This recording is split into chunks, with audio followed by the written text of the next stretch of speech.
절씩 나누어서 교독합니다. 다 찾으신 줄 알고요. 제가 먼저 1절을 읽고 2절 계속해서 교독합니다. 1절입니다.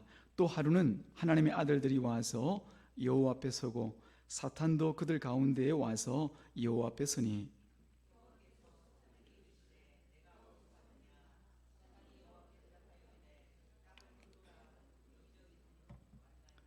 여호와께서 사탄에게 이르시되 내가 내 종 욥을 주의하여 보았느냐. 그와 같이 온전하고 정직하여 하나님을 경외하며 악에서 떠난 자가 세상에 없느니라. 네가 나를 충동하여 까닭없이 그를 치게 하였어도 그가 여전히 자기의 온전함을 굳게 지켰느니라.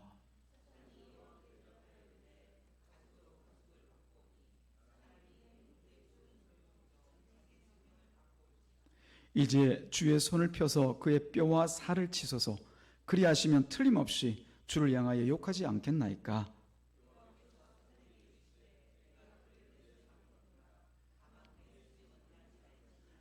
사탄이 이에 여호와 앞에서 물러가서 욥을 쳐서 그의 발바닥에서 정수리까지 종기가 나게 한지라.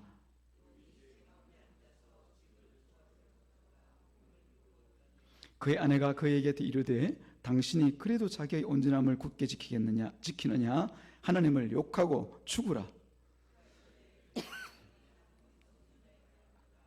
우리가 하나님께 복을 받았은즉 화도 받지 아니하겠느냐 하고 이 모든 일에 욥이 입술로 범죄하지 아니하니라. 아멘. 하나님 아버지, 이 시간은 또 하나님의 말씀을 받는 시간입니다. 성령님 이 자리 가운데 계시오니 주의 말씀이 우리 심령 가운데 잘 들리게 하시고 또 하나님의 말씀을 잘 받아 주의 뜻을 깨닫는 그런 시간 되게 하여 주옵소서. 예수님의 이름으로 기도드리옵나이다. 아멘. 우리 지난 시간까지 열왕기 말씀을 함께 나누고 또 이번 주부터 욥기 말씀을 같이 나누게 되었습니다. 이 욥기는 욥을 사이에 두고 나누는 그런 하나님과 사탄의 그 대화로부터 시작이 됩니다. 시작되는 시작에서 진행되는 이 과정들을 보면은 이 첫 이야기를 보면 참 우리가 이해하지 못할 그런 일들이 일어나고 있습니다. 천상의 일들을 보여주고 있습니다. 그리고 또 사탄이 등장을 하고 옵니다. 또 그 사탄의 말을 듣고 하나님께서 자기의 종이라고 말씀하시는 이 욥에게 고난을 허락하시더란 말이죠. 우리가 믿음으로 보자면 전혀 못 받아들일 것 없지만 우리 상식적으로 보면 참 이상하기도 하고 어떻게 이해를 해야 되는지 좀 당황스럽기도 한 그런 내용들이 1장과 2장 사이에 계속해서 연결되어 일어나고 있는 것이죠. 그러나 어디까지나 이 성경이라고 하는 것은 우리를 이해하도록 주시는 그런 책이 아니라 하나님께 영감받은 기자가 기록함으로써 사람의 틀 안에서 이해하려고 하기보다는 성령께서 가르치시는 그 뜻이 무엇인가를 깨닫게 하시는 책이 바로 이 성경이라는 것을 알아야 됩니다. 그것은 곧 하나님의 뜻을 우리에게 깨닫게 하고 깨닫는 우리는 받아들이는 것, 그게 바로 우리가 성경을 보면서 해야 될 그런 몫인 것이죠. 왜냐하면 창조자신 이 하나님과 하나님의 일을 피조물인 사람들이 다 이해한다라고 하는 것은 불가능하기 때문에 그렇습니다. 성경을 통하여서 보는 하나님도 사실은 그 하나님의 어떤 일부분에 지나지 않는 것이죠.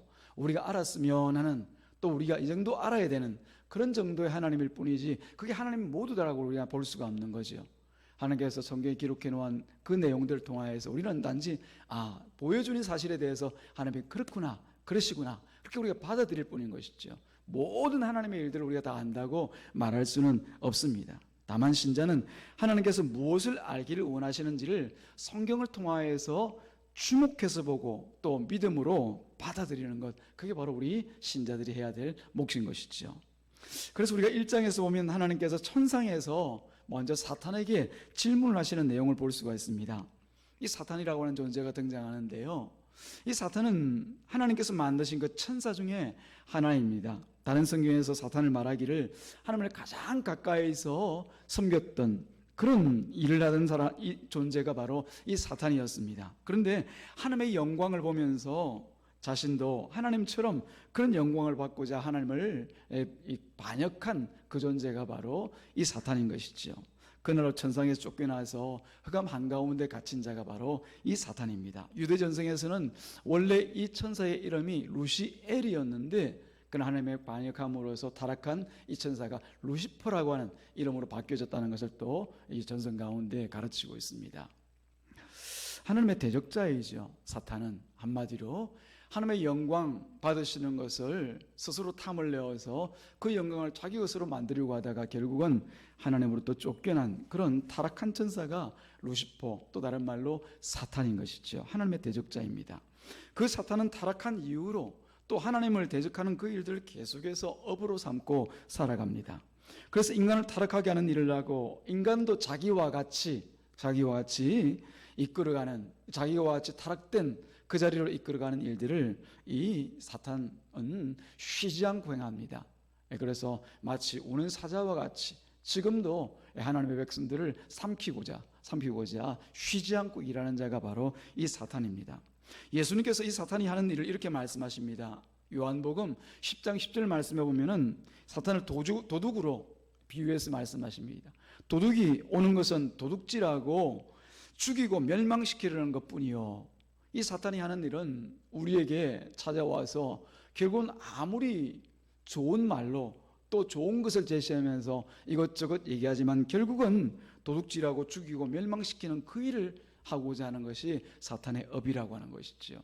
에덴 동산에서 아담과 하와가 사탄을 통하여서 유혹되어 타락한 일들을 돌아보면 알 수가 있지 않습니까? 대단하고 그럴듯한 이야기들을 하는 것처럼 보입니다. 네가 이 선악과를 먹는 날에는 반드시 하나님처럼 되어서 선악을 구분하고 살 것이야. 너 하나님처럼 되고 싶지 않냐? 그렇게 해봐. 얼마나 멋지겠냐? 듣는 말은 좋지만 먹고 나니까 결국 아담과 하와가 하나님으로부터 주신 그 생명을 잃어버리는 역사가 나타나지 않습니까?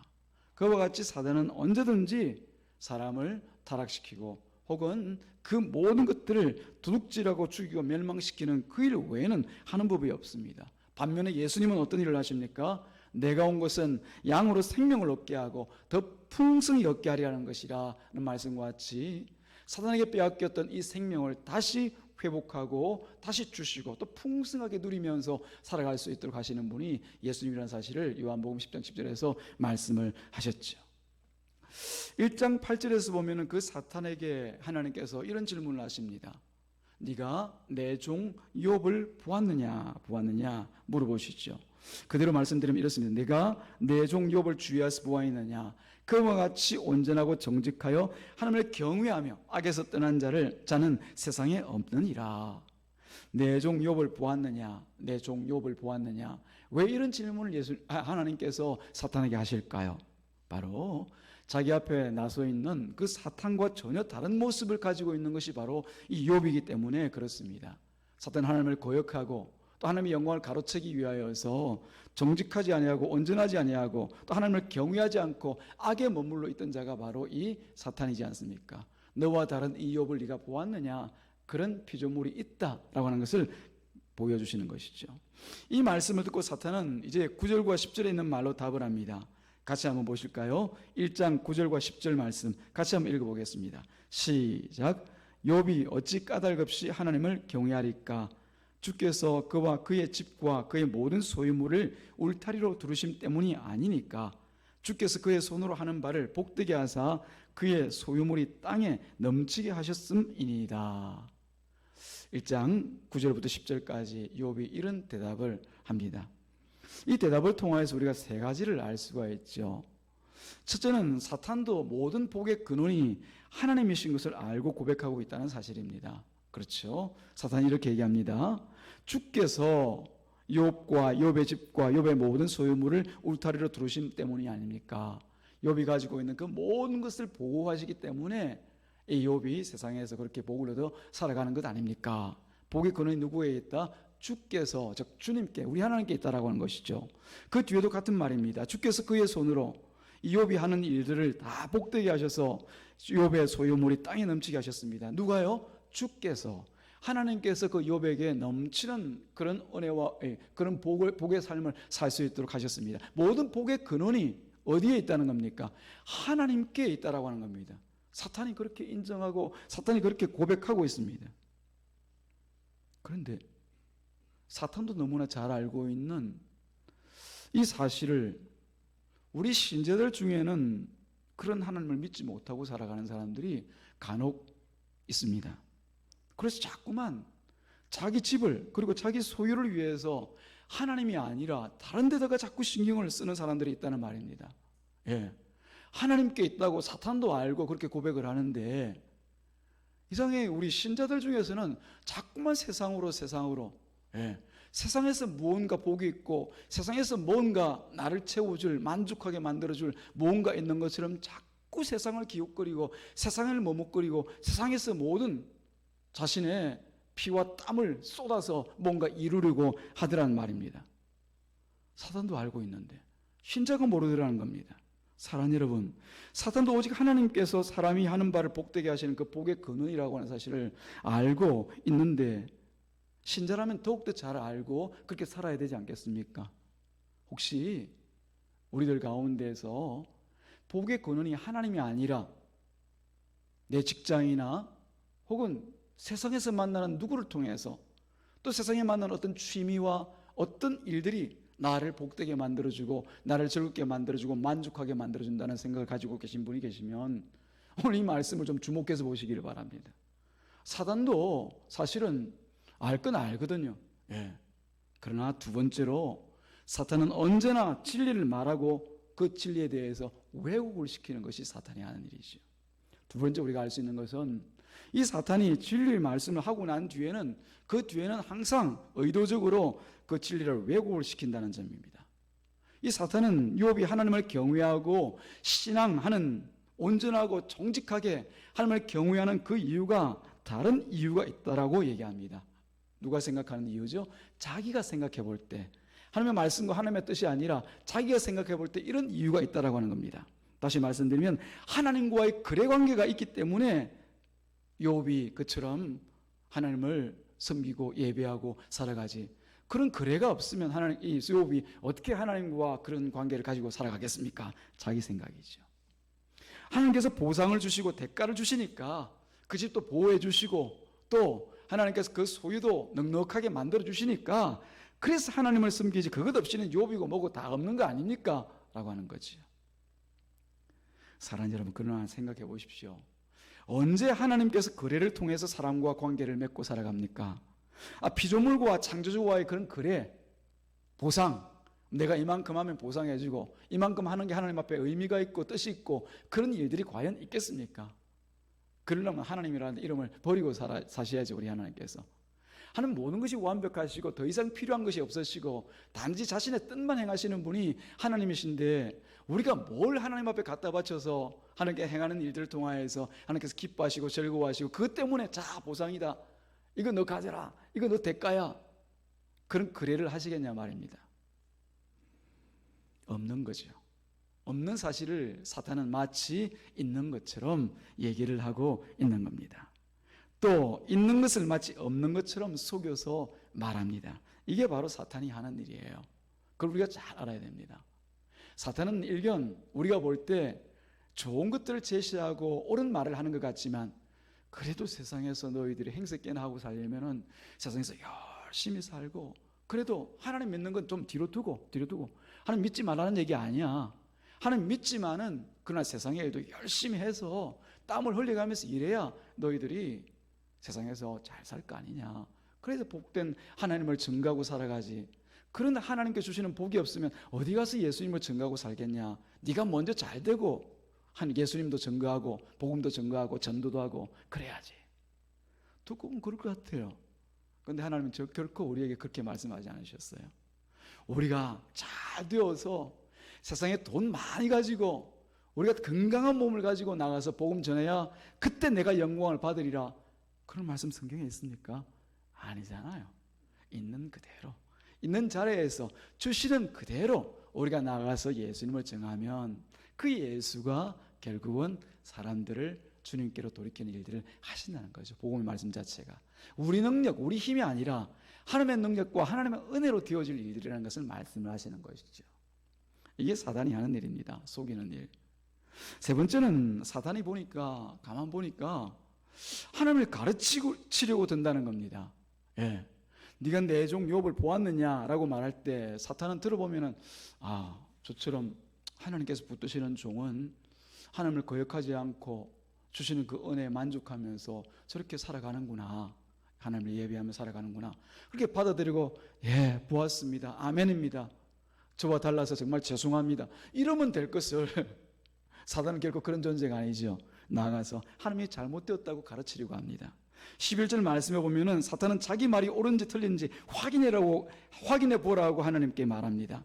11절 제가 읽어드립니다. 1절 이제 주의 손을 펴서 그의 모든 소유물을 치소서 그리하시면 이제 가르칩니다. 막 가르칩니다. 틀림없이 주를 향하여 욕하지 않겠나이까. 하나님 그거 모르셨죠? 저 욥이 왜 하나님을 경외하고 그렇게 정직하고 온전하게 신앙생활 잘하는지 모르셨죠? 제가 알려드릴게요. 한 수 제가 가르쳐드릴게요. 저게 지금 소유물이 있고 그래도 행세할만 하니까 하나님께 주신 줄 알고 그 거리관계 안에서 잘 거리관계를 이루어나가기 위해서 지금 신앙생활 저렇게 하고 있는 거지. 그거 다 뺏어가 보십시오. 하나님 저거 정말 하나님을 당장 등지고 돌았습니다. 제가 한 수 가르쳐 드릴게요. 그런 거예요.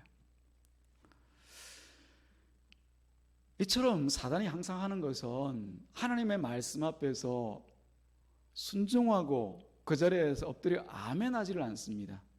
항상 자신의 생각을 먼저 내세워서 하나님 말씀을 오히려 가르치려고 든단 말입니다. 이게 사탄이 하는 일입니다. 이게 결코 신작하는 일이 아니에요. 신작해서는 안 되는 일이에요. 그런데 우리 신앙의 자리를 한번 잠깐 돌아보자고요. 우리 진짜 하나님 앞에서 늘 그 말씀에 아멘하고 살아가는가 말입니다. 우리도 자주, 저도 그럴 때가 있습니다. 하나님을 가르치려고 들어요. 하나님 그게 아니라 이렇게 하는 게 더 좋을 것 같은데요. 하나님의 뜻은 그렇지만 지금 우리 세대를 몰라서 그렇지, 우리 집안의 형편을 잘 몰라서 그렇지, 지금 제 사정이 어떤지 잘 몰라서 그렇지, 그건 그렇게 하시면 안 돼요. 안 돼. 이렇게 해야 돼요. 이렇게 다 가르치려고 합니다. 그러면서 막 자기를 주장해요. 이렇게 해주셔야만 됩니다. 이렇게 안 해주시면 안 됩니다. 막 기도할 때도 하나님의 바짓가랑이를 붙들고 막 그냥 이거 해주옵소서, 이거 해주옵소서, 이걸 해서는 안 돼요. 나 지금 병들면 안 되거든요. 우리 집에는 이런 일 있으면 안 돼요. 이거 다 고쳐주시고 하나님께서 나를 이렇게 해주십시오. 가르친단 말이에요. 하나님은 우리에게 하나님을 가르치라고 말씀하신 적이 없습니다. 하나님께서 좀 모르는 게 있으니까 나를 좀 가르치다오 그렇게 말씀하신 적이 없습니다. 다만 우리에게 뭐라고 말씀하십니까? 아무것도 염려하지 말고 하나님 앞에 나와서 뭐 하라고요? 모든 지각에 뛰어나신 하나님께 너희 모든 형편과 사정을 아뢰라 말하라고만 얘기했지 하나님을 가르치라고 말씀하지 않으셨어요. 그런데 우리가 흔히 하는 실수 중에 하나가 하나님을 가르치려고 한다는 말입니다. 이게 어디서 온 것이에요? 사단에서 온 것이에요. 사단에게서. 진리 말씀을 듣고도 자기 생각을 말하고 자기 생각을 주장하는, 이건 바로 신자가 가져야 될 삶의 태도와 말과 행동이 아니라 사탄적이라고 하는 것을 여러분들이 아셔야만 됩니다. 우리 교회는 이런 모습들이 없어지기를 주님의 이름으로 축복합니다. 오직 하나님 말씀하시면 아멘, 그 뜻과 그때로만, 오직 그 말씀 그 뜻대로만 받아들이고 순종할 수 있도록, 힘이 약해서 순종하기가 힘들면 하나님 이 힘 좀 주시옵소서, 순종할 수 있도록 나를 좀 도와주시옵소서, 그렇게 구하는 것이 신자의 삶이지 저 안 되거든요, 저 못하거든요, 이게 아니고 이거거든요, 하나님을 가르치는 것은 아니라는 것입니다. 사탄의 말은 욥이 괜히 하나님을 경외하는 것이 아니라고 얘기하고 있습니다. 다 이유가 있는데 그 이유는 하나님 모르실지 모르지만은 하나님께서 주신 것이 있기 때문에 욥이 그러는 거예요. 그러므로 이 욥에게 주신 그 소유물을 한번 빼앗아 보십시오. 하나님께 반드시 등을 돌릴 것입니다라고 단언하고 있습니다. 이 하나님은 사탄에게 욥에게 주어진 그 모든 것들을 다 한번 빼앗아 보아라 허락을 하십니다. 하나님 그렇게도 하시거든요. 하나님께서 우리에게 우리가 원치 않는 것들을 허락하실 때가 있습니다. 그럼 하나님께서 악하시기 때문에 그런 겁니까? 아니요.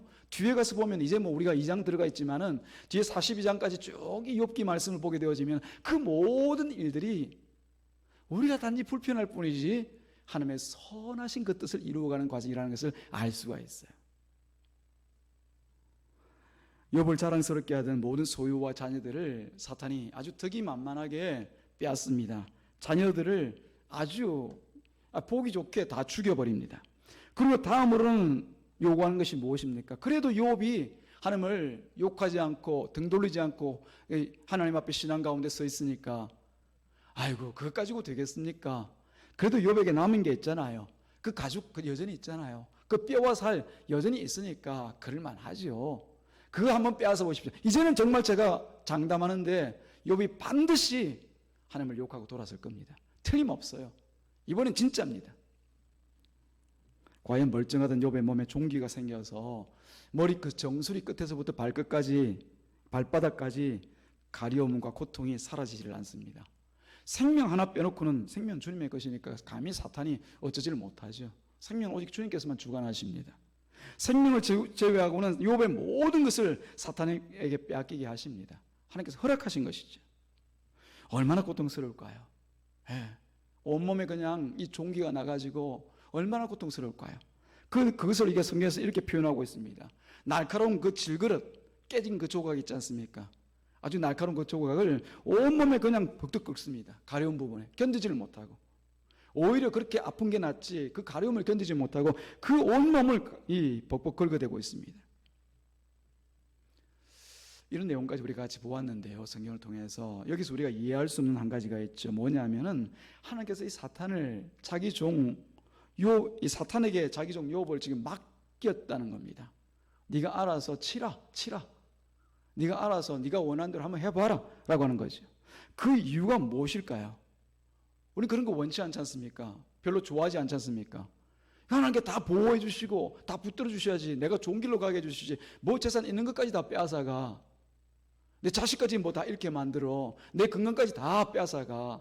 이런 거 원치 않는데 하나님께서 그런 일들을 허락하시더라는 말입니다. 그것도 누구의 말을 듣고? 마귀가 하자고 하니까 그렇게 한번 해보라고 허락을 해주시더라는 겁니다. 그 이유가 뭔가를 봐야 돼요. 뭔가를. 그 이유를 알아야 됩니다. 하나님은 욥이 하나님을 경외하는 그 이유가 무엇 때문인지를 알고 있기 때문에 그것을 허락해 주신 거예요. 예. 욥이 지금 무엇 때문에 신앙생활을 하고 경건하고 정직하고 온전하게 하나님을 경외하고 살아가는지 그 이유를 다 알고 있기 때문에 아무리 사탄에게 다 내어주어도 욥이 결코 그런 부분에서 흔들리지 않을 것을 하나님은 알고 계시기 때문에 그런 거예요. 자기 소유물이나 자기 몸의 형편에 그 신앙이 있지 않다는 것을 하나님은 알고 계시기 때문입니다. 다시 말씀드리면 사탄이 아무리 욥을 친다 하더라도 그 생명을 제외하고 욥을 친다고 해도 욥의 믿음이 바뀌지 않을 것이라고 하는 사실을 하나님께서 이미 알고 계시기 때문이지요. 그것도 우리 오해는 하지 맙시다.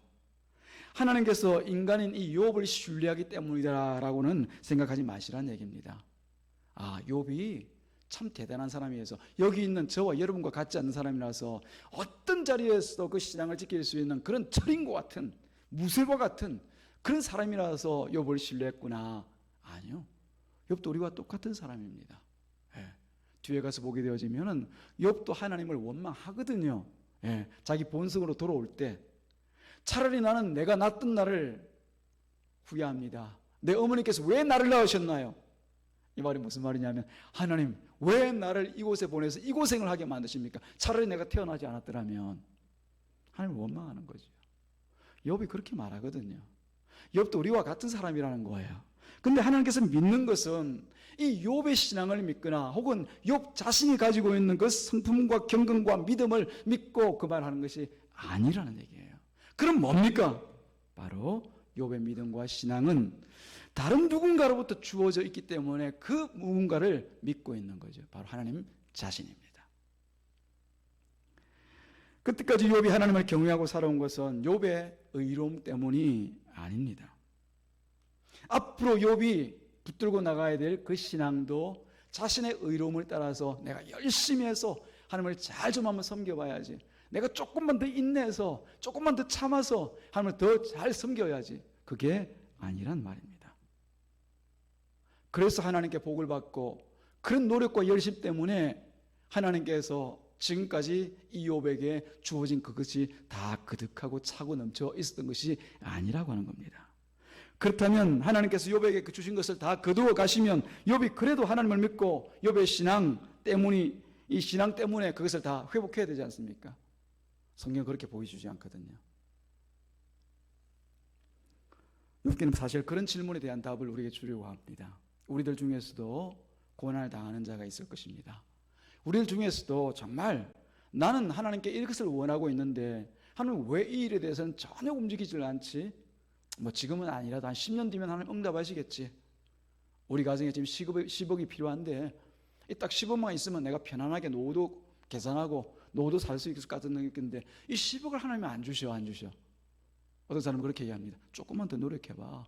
하나님 앞에 더 충성과 헌신을 보이고 하나님 앞에 열심히만 살면은 한 그 10억의 문제야. 100억도 주실 거야. 그런 어떤 대가, 공로 더 열심히 해보라고 그렇게 얘기합니다. 그럼 우리 신앙은 그런 신앙이 아닙니다. 어떤 보상과 대가가 있어서 신앙생활을 하게 되어지는 것이 아니라는 얘기입니다.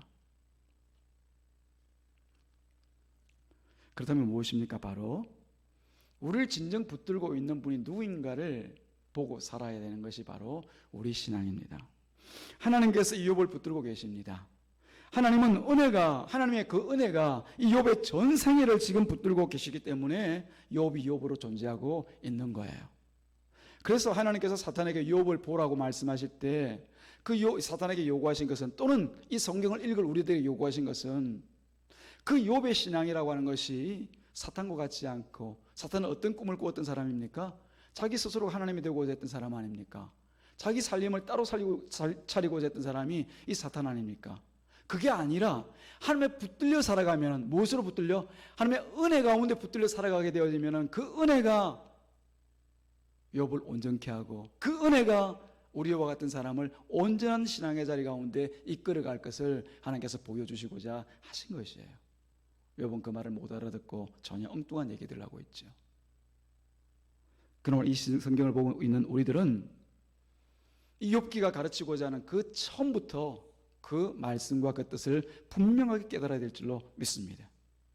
우리의 구원은, 우리의 믿음은, 우리의 신앙은 결코 우리의 의와 혹은 우리의 결단과 결심 혹은 우리의 열심을 따라서 주어지는 것이 아니라고 하는 것이에요.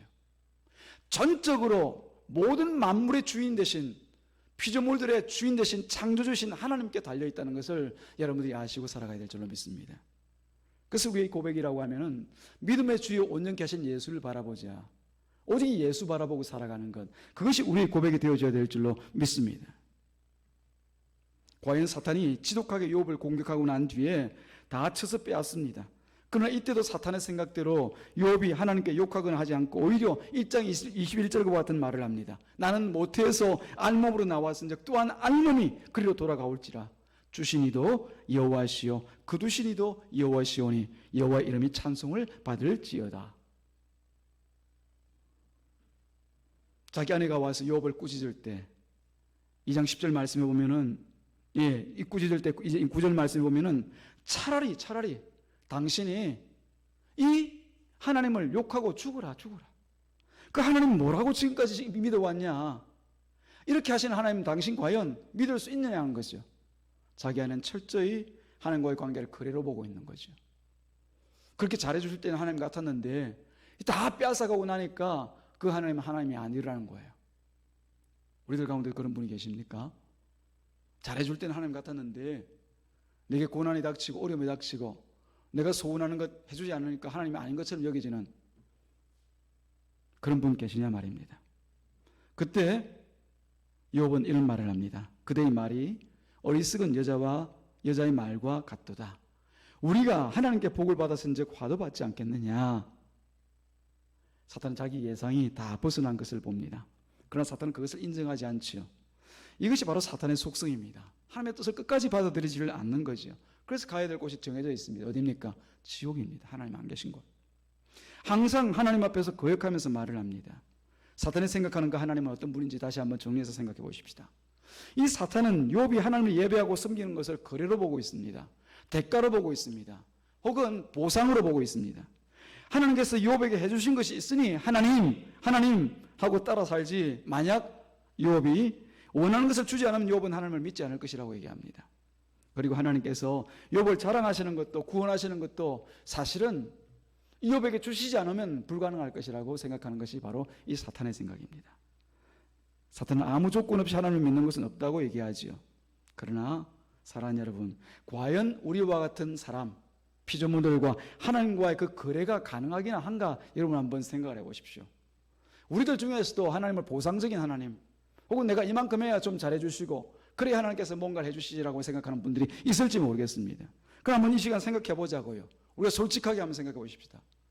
하나님 앞에 내가 해드리는 것이 하나님을 만족하게 하실 일이 과연 뭐가 있겠습니까?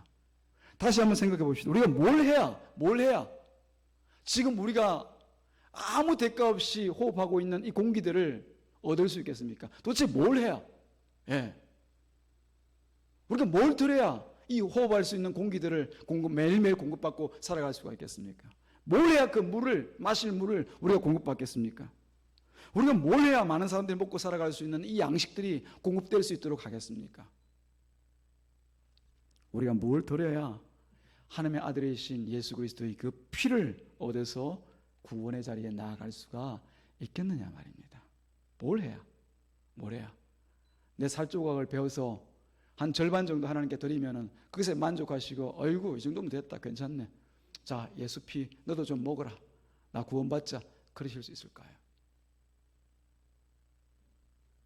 하나님께서 독생자를 보내셔서 십자가에 죽이시고 우리를 구원하신 것은 그래 자체가 아예 승립이 되지 않는다는 것을 보여주고 있습니다. 우리가 무엇이길래 지음하시고 존귀하신 그 하나님의 아들 예수 그리스도의 피와 뭔가를 바꾸고 거래를 할 수가 있단 말입니까? 신자의 삶이라고 하는 것은 결국 그 하나님의 은혜에 기초하여서 그 은혜 때문에 살아감을 말하고 있습니다. 한순간에도 그 하나님께서 우리를 붙드시지 아니하시면 우리 신앙이고 무엇이고 아무것도 없는 상태가 되어져 버리는 거죠. 그래서 우리를 처음 부르신 뜻대로 한 번 부르신 것대로 우리를 하나님의 백성으로 하나님의 구원받는 거룩한 백성으로 불러서 지금까지 인도하고 계시다라고 하면은 그 하나님의 은혜가 여전히 우리 가운데 계셔서 끝까지 변치 아니하시고 우리를 구원의 자리로 인도하실 것을 믿고 살아가는 것, 그게 바로 하나님과 우리와의 관계입니다. 거래가 아니라 오직 은혜로만 되어지는 관계. 그 은혜 앞에서 우리는 어떻게 살 것인지에 대하여서는 은혜를 따라서 살아가면 됩니다. 뭘 해서가 아니라, 뭘 들여서가 아니라, 또 뭔가 또 내가 대단한 계획을 가지고 하나님은 뭐라고 하시든지 나 이거 가지고 나 한번 하나님과 승부 보을래요. 이게 아니라 그저 말씀 가운데 있는 주님의 뜻을 날마다 살피고 헤아리고 그 뜻 앞에서 내가 비록 부족하지만 그 뜻을 따라 살기 원하여서 엎드리고 겸손하게 하나님의 뜻만 붙들기를 원합니다. 그 앞에서 하나님만 바라보는 것, 그게 바로 우리 신자들의 삶이라는 것을 욥기가 우리 가운데 보여주고 있습니다. 사랑하는 여러분, 우리는 거래를 통하여 하나님과 함께 살아가는 자들이 아닙니다. 뭔가를 해서 인정을 받고 뭔가를 하지 않음으로 인해서 우리가 화를 받고 그런 존재가 아니라 처음부터 끝까지 내 삶에 일어나는 모든 것이 하나님의 은혜인 줄 알고 그 은혜를 따라서 감사하며 살아가는 저와 여러분 되기를 주님의 이름으로 축복합니다. 기도하겠습니다. 하나님 아버지, 참으로 욥기 말씀을 우리가 시작하면서 하나님과 우리의 관계가 진정 거래 관계가 아니라 은혜 가운데 있음을 다시 한번 돌아봅니다. 이 은혜의 의미를 깊이 깨달아서 하나님 주신 이 은혜에 감사하며 그 은혜로 인하여서 하나님께 나의 삶을 드리고 살아가는 우리가 되게 하여 주시옵소서. 감사하신 예수님의 이름으로 기도드리옵나이다. 아멘.